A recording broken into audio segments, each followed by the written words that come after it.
Option trader அன்பர்கள் அனைவருக்கும் அன்பு வணக்கங்கள். ஆப்ஷன் டிக்கெட் சேனல் மூலியம் உங்களை சந்திப்பதில் மிக்க மகிழ்ச்சி அடைகிறேன். நான் உங்கள் சந்தோஷ். நான் செபியில் பதிவு பங்காளர் கிடையாது. இது பயிற்சிக்கான காணொளி. எந்த பரிந்துரையும் நாம் வழங்குவது இல்லை.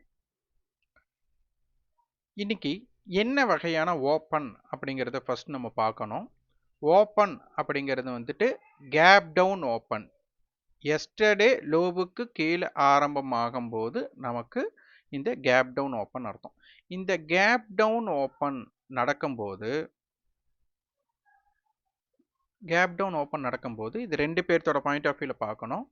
ஒரு கால் செல்லர், புட் செல்லர் பார்க்கணும். புட் செல்லருக்கு இது அன்ஃபேவர்.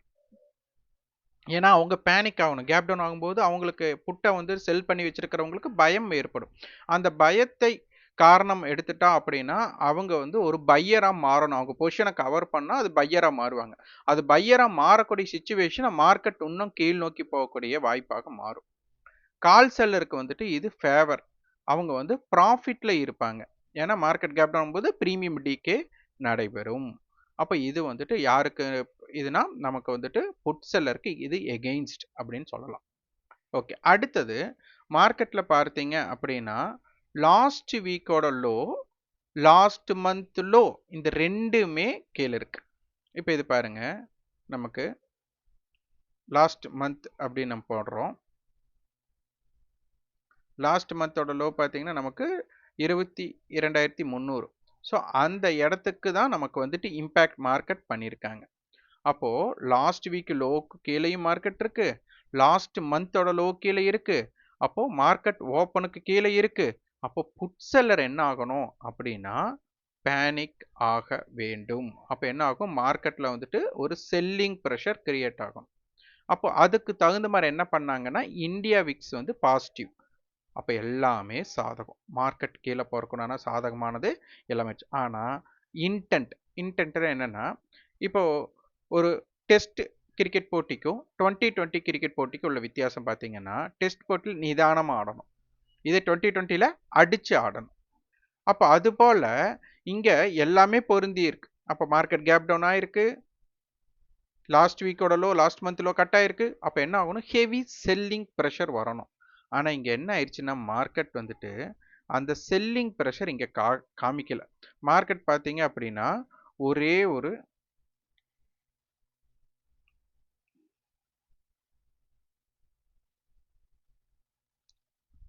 இந்த இடத்தோட ஒரே ஒரு கேண்டில், ஃபர்ஸ்ட் கேண்டில், அதோட டவுனுக்கு அப்புறம் பார்த்தீங்கன்னா அதற்கு கீழேயே அடுத்தடுத்ததாக கிரியேட் பண்ணிட்டே இருப்பார். இன்டென்ட் என்னன்னா மார்க்கெட் லோ கட் ஆகணும், புட் ஆப்ஷன் வந்துட்டு என்ன பண்ணணும்னா ஹை கட் ஆகிட்டே இருக்கணும். அப்போதான் அந்த செல்லிங் ப்ரெஷர் இருக்கிறதுக்குண்டான உகந்ததாக இருந்திருக்கும். ஆனால் இங்கே என்னன்னா அது இல்லாமல் ஒரு சைடு வேக்குள்ளே போகிறாங்க. இது ஒன்று. இப்போ இது நியூஸ் பேஸ்டு மார்க்கெட் அப்படின்னு எடுத்துட்டாலும் மார்க்கெட் கீழே போகிறக்கு தான் எல்லாத்தோட எண்ணமும் அப்படி தான் தோணும். ஏன்னா மார்க்கெட் லாஸ்ட் மந்தோட லோ லாஸ்ட் வீக்கோட லோ கீழே இருக்கிறதுனால.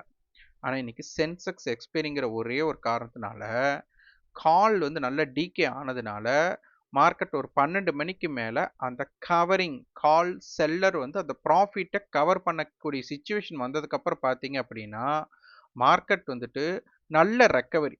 இந்த ரெக்கவரியிலையும் எல்லாத்துக்கும் பார்த்தீங்க அப்படின்னா மார்க்கெட் ஏதாச்சும் இடத்துல இன்னும் நல்லா இறங்கிடும் அப்படிங்கிற மாதிரி தான் இருந்திருக்கும்.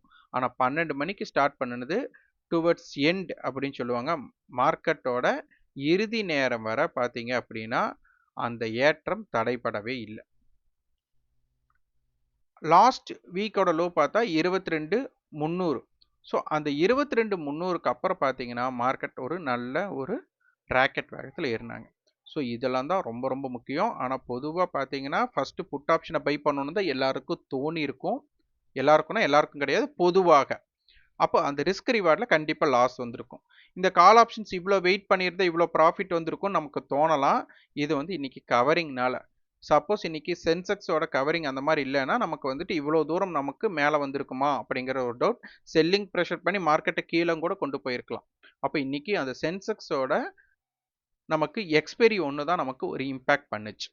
இப்போ இது நிற்குமா நிற்காதா அப்படிங்கிறத விட மார்க்கெட்டில் வந்துட்டு ரொம்ப ரொம்ப முக்கியம் ஹோல்டிங் அப்படிங்கிறது தேவையில்லை. ஏன்னா மார்க்கெட்டில் ஏடி மீட்டிங் பாயிண்ட் ரொம்ப அதிகமாக இருக்குது.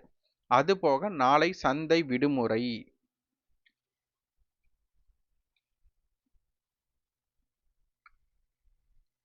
நேற்று 22,750 இந்த மீட்டிங் பாயிண்ட் பார்த்தீங்கன்னா நம்ம வந்துட்டு இது 22,750 கால் புட்டோடது. நமக்கு புட் ஆப்ஷன் பார்த்தீங்கன்னா நம்மளுக்கு கேப் அப் ஆயிருக்காங்க. அவங்க என்னன்னா எஸ்டர்டே ஹைக்கு மேலே ஆரம்பம் ஆயிருக்காங்க. அதற்குண்டான ஏற்றம் கொடுத்துட்டு அதுக்கப்புறம் படிப்படி அவங்களே இறங்குறாங்க. அதே மாதிரி கால் ஆப்ஷன்ஸ் பார்த்தீங்கன்னா நல்ல ஒரு கேப் டவுன் ஓப்பன் அவங்களுக்கும் கிடைச்சிருக்கு. அது வந்துட்டு மெல்லமாக அதுக்கப்புறம் ரெண்டும் கடைசி நேரத்தில் மீட் பண்ணக்கூடிய சந்தர்ப்பம் வந்திருக்கு 270. நேற்று 310 மீட்டிங் பாயிண்ட் இருந்தது. இன்னைக்கு பார்த்தீங்கன்னா அது அப்படியே க்ளோஸ் ஆயிருக்கு. என்னன்னா அப்போ டிகே இங்கே ஏற்படலை அப்படிங்கிற ஒரு தகவல் நம்மக்கிட்ட இருக்கு. அப்போது திங்கக்கிழமை செவ்வாய்க்கிழமை இந்த 2 நாள் தான் இருக்குது. மொத்தம் வர்த்தக நேரம் அப்படின்னு பார்த்தா 13 மணி நேரம் இருக்குது. இந்த 13 மணி நேரத்தில் இன்னைக்கு இருக்கக்கூடிய ஏடிஎம் டிகே அப்படிங்கிறது உங்களுக்கு பார்த்தீங்கன்னா உங்களுக்கு புரிஞ்சுக்க முடியும். 310 ரூபாய் இருந்தது, 270 260 ரூபாயா முடிஞ்சிருக்கிறாங்க. அப்போ இந்த 260 ரூபாயை அவங்க டிகே பண்ண வேண்டும். இங்கே பாருங்க 292 317. அப்போ நியர்பை பார்த்தீங்கன்னா நமக்கு ஒரு 25 புள்ளிகளை பண்ணால் ஒரு 308 ரூபாய் அந்த மாதிரி வரும். அப்போ நமக்கு மீட்டிங் பாயிண்ட் 308 310 இருந்திருக்காங்க. இப்போ முடியும் போது பார்த்தீங்கன்னா 241 284. அப்போ பார்த்தீங்கன்னா 260 அப்படிங்கிற மீட்டிங் பாயிண்ட்ல முடிஞ்சிருக்கிறாங்க. மார்க்கெட்டோட ஹை அப்படின்னு பார்த்துட்டோம்னா நமக்கு கால் ஆப்ஷனுடைய ஹை 268, புட் ஆப்ஷனோட லோ. அப்போ மார்க்கெட்டில் புட் ஆப்ஷனோட லோ ஹையை விட ஜாஸ்தியாக இருக்கிறனால எவ்வளோ ஜாஸ்தி இருக்குன்னு 4 ரூபாய். அப்போ 22,746 அப்படின்னு வருது. இப்போ மார்க்கெட்டோட இவங்க லோவை நம்ம மைனஸ் பண்ணோம்னா இது 300 வச்சுட்டா 22,450 ஒரு பேஸ்டு இடமா வந்துடும். இதற்கு கீழே போகாத வரை கால் செல்லர் வந்துட்டு திருப்பி இறங்கி அவங்க ப்ராஃபிட்டை புக் பண்ணக்கூடிய சுச்சுவேஷனுக்குள்ள வரலாம். ஓகே, மார்க்கெட்டோட லோ அப்படின்னு எடுத்துட்டா 22,200. அங்கே மீட்டிங் பாயிண்ட் பார்த்தீங்கன்னா 310 297. அப்போ 305 ரூபாய் நமக்கு மீட்டிங் நடந்திருக்கு. இப்போ இந்த இடத்துல பாருங்க, இப்போ நான் இது வந்துட்டு எல்லாத்தையும் ரிமூவ் பண்ணிட்டு அந்த லோவில் என்ன நடந்தது, ஒவ்வொரு மீட்டிங் பாயிண்ட் என்ன நடந்தது அப்படிங்கிறத பார்த்தீங்கன்னா உங்களுக்கு ஒரு ஐடியா கிடைக்கும். இதை மட்டும் 310 மட்டும் நான் மாற்றலை. இது நம்மளுடைய பெய்டு மெம்பர்ஸ்க்கு வந்து பார்த்தீங்கன்னா இது சலுகையாகவே நம்ம ட்ரேடிங் வியூவில் பார்க்கக்கூடிய ஆப்ஷன்ஸ் நம்ம கொடுக்குறோம். அது போக நமக்கு லைவ் மார்க்கெட்டில் டிகே எப்படி நடக்குது அப்படிங்கிறதையே நம்ம லைவில் அப்பப்போ உங்களுக்கு ஸ்க்ரீன்ஷாட்டோட அது வந்துட்டு விரிவாக சொல்லுவோம். ஆனால் பை செல் ரெக்கமெண்டேஷன் கண்டிப்பாக இருக்காது. இன்னைக்கு பார்த்தீங்கன்னா 22,300 தான் நமக்கு டிசைடிங் ஃபேக்டர். 22,300 கால் போட்டு தான் நமக்கு அப் ட்ரெண்ட் ஆர் டவுன் ட்ரெண்டை கிரியேட் பண்ணு சொல்லியிருந்தோம். பாருங்க, இந்த இடம் வரதான் நமக்கு மார்க்கெட்டில் இன்னைக்கு செல்லிங் ப்ரெஷர் இருக்க வேண்டிய இடத்துல இந்த சைடுவே எதற்காக போகணும்? ஒரு கொஸ்டின் பாருங்க. மார்க்கெட் கேப் டவுன் ஆகுது, லாஸ்ட் வீக்கோட லோ கீழே இருக்காங்க. அப்போ என்ன ஆகணும்? மார்க்கெட் கடகடன்னு கீழே போயிட்டே இருக்கணும். அப்போ இந்த சைடுவே தான் மார்க்கெட்டை இம்பேக்ட் பண்ணக்கூடிய சிச்சுவேஷன் உங்களுக்கு கிரியேட் ஆச்சு. அதுக்கப்புறம் வந்து புட் ஆப்ஷன்ஸ் கீழே போகிறாங்க, கால் ஆப்ஷன்ஸ் வந்துட்டு நல்ல ஒரு இம்பேக்டடை கிரியேட் பண்ணாங்க. இந்த இடத்துல நீங்கள் நல்லா பார்த்தீங்கன்னா உங்களுக்கு தெரியும், ஆர்எஸ்ஐ அப்படிங்கிறது நல்லா பார்த்தீங்கன்னா ஒரு 5 மினிட்ஸில் பார்த்தீங்கன்னா உங்களுக்கு மார்க்கெட்டில் 22,200 கால் ஆப்ஷன்ஸ் பார்த்தீங்கன்னா கரெக்டாக ஆர்எஸ்ஐ 20 டச் பண்ணினதுமே அந்த லோலேருந்து ஒரு ஸ்பைக் கிரியேட் ஆகுது. அந்த ஸ்பைக் ஏன்னா ஆர்எஸ்ஐ ரொம்ப ரொம்ப முக்கியம். ஏன்னா ஓவர் பாட் ஓவர் சோல்டு பொசிஷன் சொல்லுவாங்க. அப்போ ஓவர் சோல்டு பொசிஷன் தான் கவரிங் ஏற்படக்கூடிய, அதாவது கால் செல்லர் இப்போ இது வந்துட்டு ஆர்எஸ்ஐ 20 இருக்கிறாங்க அப்படின்னா கால் செல்லர் வந்து ப்ராஃபிட்டை புக் பண்ணக்கூடிய வாய்ப்புகள் உள்ளே போகலாம். அப்போ அந்த இடத்துல இருந்து ஒரு U10 கிடைக்கக்கூடிய இடம் பார்த்தீங்கன்னா ஒரு நல்ல ஒரு ப்ராஃபிட் புக்கிங்காக இருக்கும். அதே சேம் டைம் பார்த்தீங்கன்னா 22,200 புட் ஆப்ஷன்ஸ் எல்லாம் பார்த்தீங்கன்னா ஆர்எஸ்ஐ 80க்கு மேலே போயிட்டு திருப்பி அவங்க கீழே வந்திருப்பாங்க. அப்போது அவங்க ஓவர் பாட் பொசிஷன்லேருந்து கீழே வராங்க, இவங்க ஓவர் சோல்டு பொசிஷன்லேருந்து மேலே போகிறாங்க. ஸோ இந்த இம்பேக்டட். அப்போ இந்த ஆப்ஷன்ஸ் ட்ரேட் பண்ணுறவங்க இந்த ஆர்எஸ்ஐயும் கொஞ்சம் நீங்கள் உள் இதாக பார்த்துட்டிங்கன்னா உங்களுக்கு ஒரு ஐடியா கிடைக்கும். இதெல்லாமே ஒரு அரிய வாய்ப்பு. அடுத்தது இப்போ மார்க்கெட் க்ளோஸ் ஆனது நமக்கு 22,700 263 263. ஸோ 22,700 படி தான் நம்ம டேட்டாஸ் நம்ம நாளை தினம் பார்க்கணும். கால் செல்லர் புட் செல்லர் இவங்களோடது வந்து கால் லோ 100 ரூபா, புட் ஆப்ஷன் வந்துட்டு லோ 250 ரூபா. ஸோ இதை பேஸ் பண்ணி நம்ம பார்க்கணும். ஆக்டிவ் கான்ட்ராக்ட் என்ன சொல்கிறாங்க அப்படிங்கிறதையும் நம்ம பார்க்கணும்.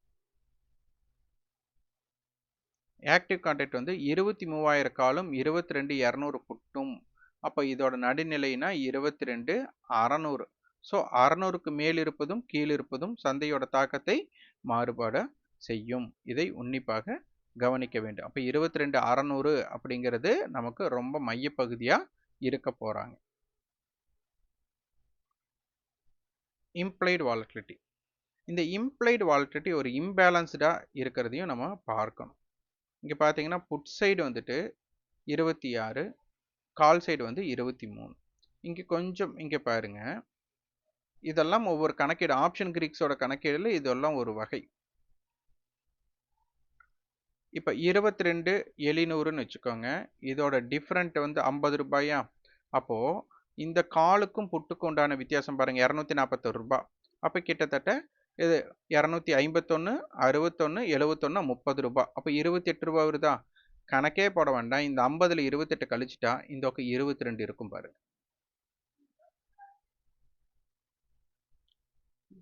263 ரூபா 50 பைசா, 264 ரூபாய் 60 பைசா. ஸோ இதெல்லாமே உங்களுக்கு ஒவ்வொரு ஸ்ட்ரக்சர், இம்ப்ளைடு வாலிட்டி கொஞ்சம் இம்பேலன்ஸாக இருக்குங்கிறத இதெல்லாமே நமக்கு காமிச்சு கொடுக்கும். இது எல்லாமே பார்த்தீங்கன்னா டோட்டல் அந்த 50 ரூபா டிஃப்ரெண்ட் உங்களுக்கு கொடுக்கும். இந்த இடத்துல பார்த்தீங்கன்னா உங்களுக்கு தெரிஞ்சுக்கும். இங்கே பார்த்தீங்கன்னா நமக்கு 30 ரூபாய். அப்போ இங்கே பார்த்தீங்கன்னா 20 ரூபாய் அந்த ரேஞ்சு நமக்கு இருக்கும். இவங்களது 30 ரூபா ரேஞ்சு அப்படின்னா இந்த பக்கம் பார்த்தீங்கன்னா 86. அப்போ நமக்கு பார்த்தீங்கன்னா ஒரு 20 ரூபாய் ரேஞ்ச் இந்த பக்கம் நமக்கு கொடுக்கணும். ஸோ இதெல்லாமே ஒரு இம்பேலன்ஸ்டாக நமக்கு காமிக்கிறதுக்கு உண்டான வழிவகைகளாக இருக்கும். ஏன்னா மார்க்கெட்டில் இந்த 50 பாயிண்ட் தானே. ஸோ இதை எல்லாமே உன்னிப்பாக நீங்கள் பார்த்துட்டு வந்தீங்கன்னா உங்களுக்கு ஒரு ஐடியாஸ் கிடைக்கும். இன்றைக்கி காலையிலிருந்தே பார்த்தீங்கன்னா இந்த பக்கம் டிஃப்ரென்ஸ் வந்து கால் சைடு வந்துட்டு ஒவ்வொரு ஸ்ட்ரைக்கோட டிஃப்ரென்ஸ் அதிகமாக இருந்தது, புட் சைடோட டிஃப்ரென்ஸ் பார்த்தீங்கன்னா கம்மியாக இருந்தது. ஸோ இதெல்லாம் பேஸ் பண்ணி நீங்கள் வந்து ஒரு ஸ்ட்ராட்டஜிஸை நல்லாவே கிரியேட் பண்ணலாம். இதையும் உங்களுடைய கணிப்பில் இது எல்லாம் ப்ராபபிலிட்டி ஆஃப் சான்சஸை பார்க்குறதுல இது வச்சுக்கணும். ஏன்னா இது ஃபுல்லாகவே ஆப்ஷன் கிரீக்ஸ் அப்படிங்கிறது நமக்கு வந்துட்டு ஒரு கணக்கீடு. அந்த கணக்கீடு வந்துட்டு ஆப்ஷன் செயினுக்குள்ளே தான் இருக்குது. அந்த ஆப்ஷன் செயினை நல்லாவே நீங்கள் கவனிச்சுட்டு வந்தீங்கன்னா நிறைய விஷயங்கள் இதில் கற்றுக்கலாம். இப்போ மார்க்கெட்டை பொறுத்தவரை இன்னைக்கு புல்லிஸாக முடிஞ்சாலும் இது வந்துட்டு மார்க்கெட்டை வந்துட்டு ஒரு நல்ல வகை இம்பேக்ட் அப்படின்னு சொல்ல முடியாது. ஏன்னா இதற்கு போக மார்க்கெட் என்ன பண்ண போகிறாங்க, ஏன்னா ஒரு வாரமாச்சு லாஸ்ட் வீக்கோட ஹையோ லாஸ்ட் வீக் லோவோ கட் பண்ணி அதோட இம்பேக்ட் பண்ண தான். இப்போ மார்க்கெட் வந்து பார்த்தீங்கன்னா லாஸ்ட் வீக்கோட ஹை லோக்குள்ளே தான் இன்டர்ஃபியர் ஆகிட்டு இருக்காங்க. ஸோ இதனால நம்ம டிசைட் பண்ண முடியாது.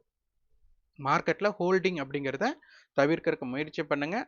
அன்றைய நாளில் உங்களுக்கு ரிஸ்க் ரிவார்டுக்கு ட்ரை பண்ணுங்கள். டெய்லியும் ட்ரேட் பண்ணணும்னு நினைக்காதீங்க. உங்களுடைய பேட்டர்ன்ஸ் உங்களுக்குன்னு உண்டான ஸ்ட்ராட்டஜி அமையும் போது ட்ரேட் பண்ணுற முற்படுங்க.